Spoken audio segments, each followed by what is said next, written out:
type a command into an AI prompt box, and you probably expect cold, sterile math. Right, yeah. You And just expect a completely robotic output. exactly. The glowing cursor blinks, and you assume the machine is going to calculate a perfectly bloodless, calculated result. But what happens when you hand that same machine to, like, a grieving daughter? Oh, wow. Yeah. Or to an internet comedian? Yeah. Or to someone who's just trying to process the heavy, crushing weight of, isolation? Well, I mean, you realize very quickly that you aren't dealing with sterile math anymore. Right. You're suddenly dealing with basically a massive dormant orchestra just waiting for a conductor who is simultaneously, reading from a deeply personal hidden diary. That's such a good way to put it. Yeah, because when you give people a tool with infinite sonic possibilities, they don't just make cold art. I mean, they use the machine to process the absolute messiest parts of being human. They really do. Yeah. And that glorious, chaotic human element is exactly what we're unpacking today. So welcome to Hellcat King of the Hill podcast. Yes, welcome. Today's deep dive is an exclusive review of the results from the absolute latest Suno AI community music competition. And man, it was a monumental competition for the community. I mean, we saw 30 incredible, fully original submissions. 30, that's huge. Yeah, and they were all voted on by the listeners to crown the ultimate king of the hill. So we're going to count down the top 3 tracks today. Yeah. And if you want a roadmap for the journey we're about to take with this deep dive, think of it as a showcase of the vast, wild spectrum of human creativity channeled through AI. Absolutely. We're moving from, like, hyper-detailed, atmospheric sci-fi isolation over to completely absurd theatrical comedy. Which is amazing. Right. And then finally landing on a hauntingly raw, deeply personal expression of trauma in our #1 spot. Well, let's start the countdown with our third place winner, which secured a massive 85.5 out of 100 in community reception. That's a really solid score. It is. This is the track One Hit From Home by an artist named Crow.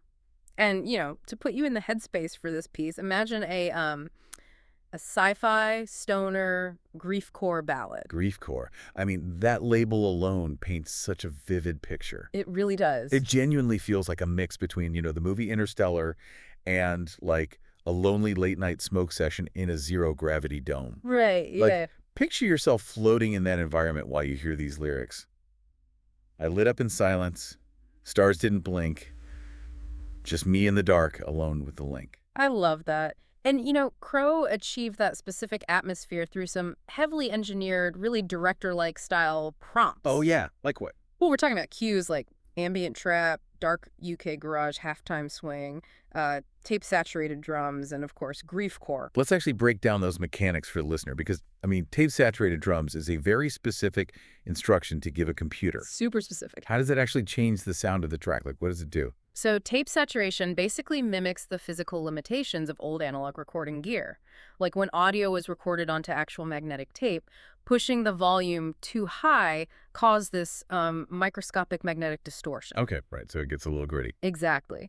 It shaves off the harsh digital high frequencies and adds this fuzzy warmth to the lower middle frequencies. Oh, that makes sense. Yeah. So by prompting the AI for tape saturation, Crow is basically subconsciously triggering a feeling of nostalgia and, like, decay. Wow. The drums don't sound crisp and modern. They sound like a forgotten memory degrading over time, which, perfectly amplifies that griefcore aesthetic. That is so smart. And then you add the dark UK garage influence to that, right? Yeah. Which relies on those syncopated, skippy drum patterns, and you get this nervous, restless energy underneath that warm fuzz. Just brilliant.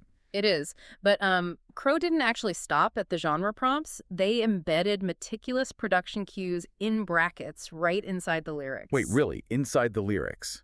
Yeah, the level of control is staggering. Crow literally wrote out, quote, intro vinyl hiss, slow ambient pad swell, distant starship hum, very soft and spacious. Wow.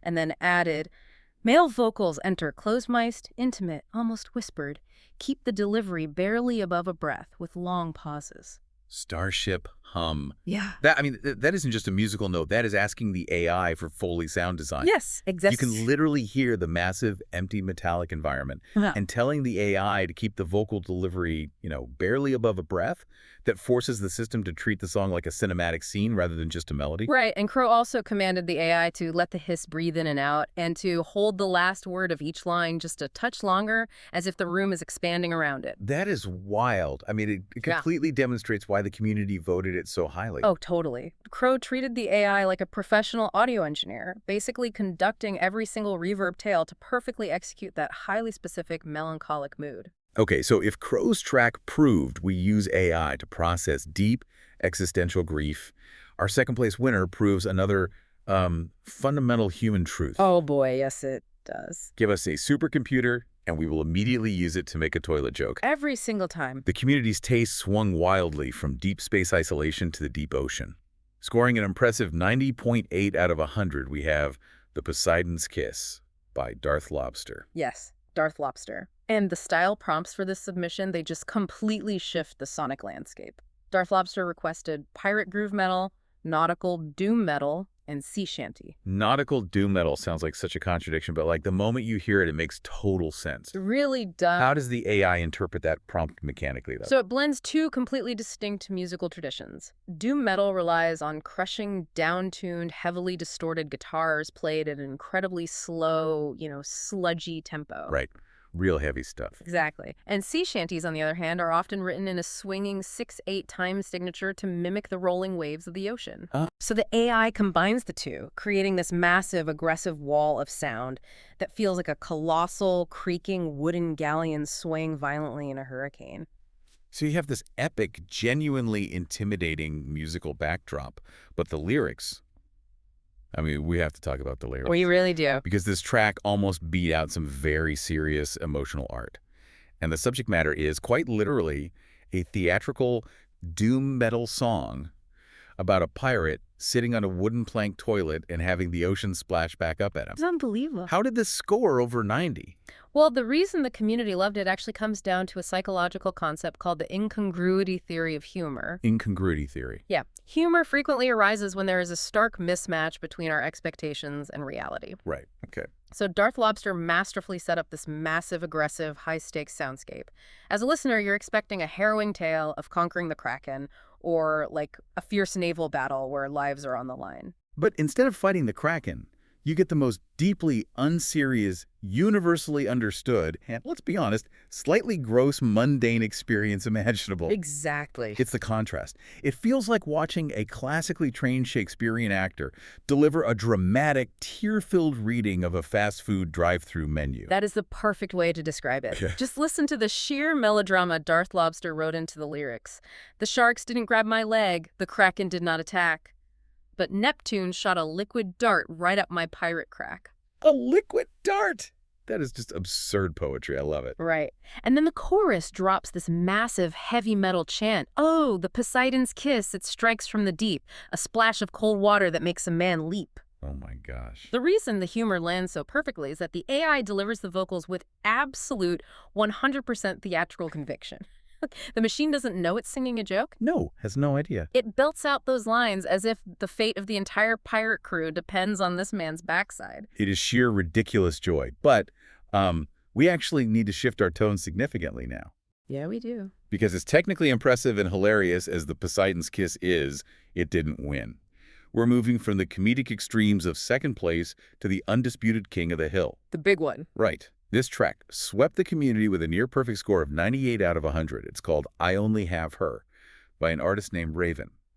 And we are going to spend the vast majority of our time today unpacking this absolute masterpiece. Yeah, a score of 98 out of 100 is exceptionally rare in this community.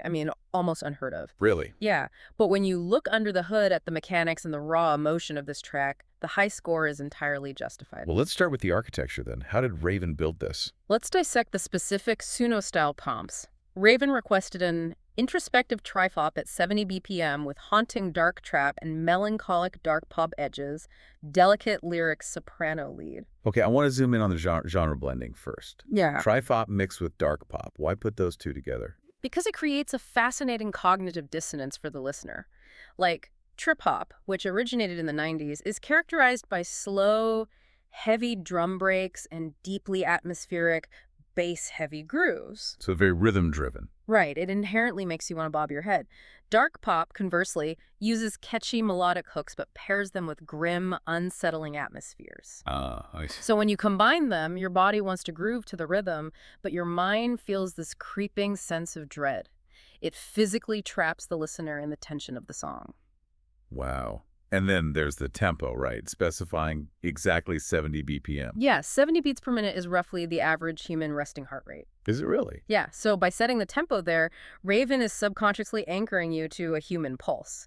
It feels less like a stage performance and much more like someone sitting across a small table from you, pouring their heart out in a quiet room. That is so intimate. Yeah. And pairing that heartbeat pace with a, delicate lyric soprano lead is such a deliberate choice. That's Because the fragile, airy nature of a soprano voice creates a stark, almost uncomfortable contrast to the heavy, toxic subject matter of the lyrics. It makes the narrator sound incredibly vulnerable. It really does. But Raven wasn't just directing the genre and the singer. They were directing the mixing board, too. Right, this is where we see what we call the producer's touch, isn't it? Exactly. Raven included highly technical mixing prompts, soft compression, balanced clean mix, precise EQ, Pro L2 limiting. Let's unpack the technical side of that for the listeners, starting with the Pro L2 limiting, because that sounds super technical. Yeah. What does that actually tell the AI to do? So Pro L2 is a specific, highly regarded software plugin used by professional mastering engineers. A limiter essentially acts as an invisible audio ceiling. Okay, an audio ceiling. What does that mean in practice? It squashes the absolute loudest peaks of the audio so they don't cause distortion, which allows you to turn the overall volume of the entire track way up without the speakers cracking. Oh, I see. By typing Pro L2 limiting into the prompt, Raven wasn't just writing a song, they were acting as an audio engineer, explicitly commanding the AI to deliver a pristine, loud, radio-ready master. That's incredible. And what about the soft compression? What does that add? Well, compression reduces the dynamic range of an audio signal. Soft compression gently brings the quietest parts of the vocal, the breaths, the whispers up in volume, while slightly taming the louder notes. Got it. So it evens everything out. Right. And the result is that the singer sounds like they are an inch away from your eardrum. It forces this unnatural, inescapable intimacy. Wow. And that pristine polish, combined with the forced intimacy, contributed heavily to that 98 out of 100 score. Okay, so we have this beautifully engineered, perfectly paced, fragile-sounding track that basically physically pulls you in. Yeah. Let's look at the lyrics, because the emotional core of this song is incredibly heavy. The narrative explores a deeply dysfunctional 20-year cyclical relationship between a mother and a daughter. It's intense. The song starts by laying out the history. Our perpetual patterns dysfunctional, nonsensical, 20 years of cyclical hatred and tears, rendered habitual. It establishes immediately that this isn't a new fight. Like, this is a lifestyle for them. Right. And looking at the community comments, a lot of listeners simply categorized it as an angry song. But I actually want to push back on that interpretation. Oh, how so? I don't think this is an angry song at all. Listen to the pre-chorus. And there you go, like clockwork down to the letter.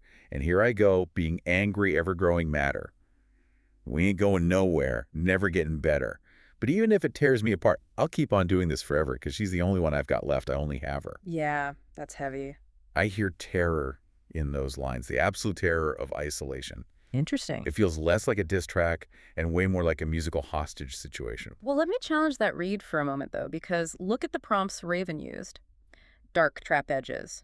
Trap music relies on booming 808 sub-basses and rapid, rattling hi-hats. That is a genre built on sonic aggression. Right, the beat is aggressive. The beat itself is throwing punches. So why wouldn't we take the lyrics at face value when they explicitly say, "Here I go being angry"? Because the trap beat represents the argument, but the soprano vocal represents the truth underneath it. Oh, I see where you're going. Yeah, that delicate voice betrays the fear. Think about the hostage analogy. It's like both the mother and the daughter are locked in a room together. They're making each other completely miserable. Right. But they both hold the keys to the door, and neither of them will use it because leaving the room means stepping out into the world and being completely alone. Wow. They're clinging to the misery because it's the only connection they have left. That synthesis actually pulls the whole track together beautifully. It is a hostage situation. And that 70 BPM heartbeat tempo we discussed earlier, Yeah. that is the ticking clock in the room with them. Oh, exactly. And the lyrics absolutely support that theory of codependence masking as hatred, especially when we reach the bridge of the song, the emotional climax. Right, the twist that recontextualizes the entire 20 years of conflict. The soprano voice drops into this incredibly vulnerable space and sings, like mother, like daughter. I only have her, both missing my father. Both missing my father. Man, that single line changes the gravity of the entire song. Completely flips it. Suddenly, this mutual enmity, this cyclical hatred we heard about in the very first verse, is revealed to be shared grief. The anger is just a secondary emotion.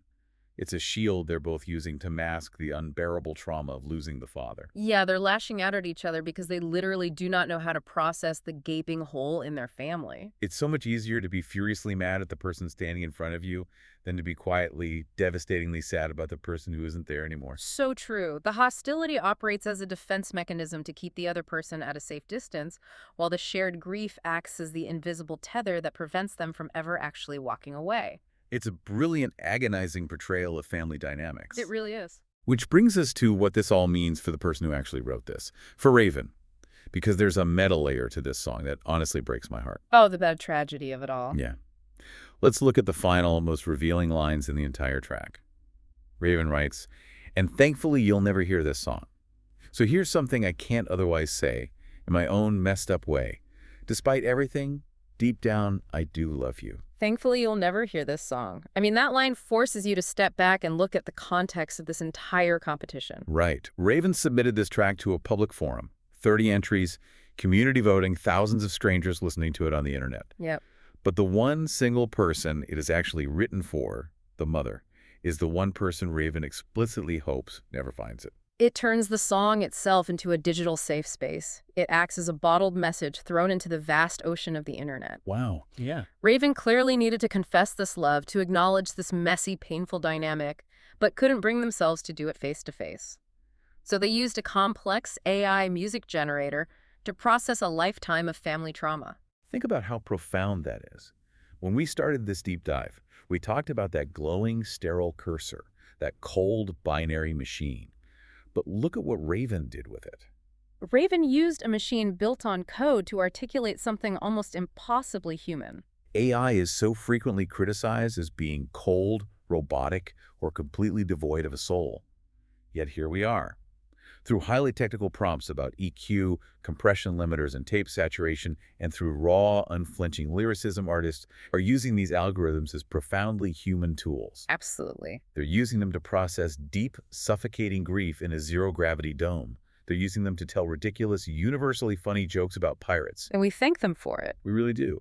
And in the case of our King of the Hill, they're using AI to safely navigate 20 years of devastating family trauma and unspoken love. It requires all of us to critically question our assumptions about what artificial intelligence is truly capable of facilitating. And that is exactly what I want you, the listener, to mull over today as we wrap up this deep dive. Picture that sterile blinking cursor one more time. Think about the cold algorithms processing massive data sets. Yeah. And then consider how this entirely artificial intelligence is rapidly becoming our most fascinating dynamic mirror for genuine human emotion. The machine doesn't have a heart, but it is learning exactly how to break ours. An incredibly powerful thought to leave on. Make sure to check the description for the Suno track links and the link to join Hellcat server if you want to participate in the next contest.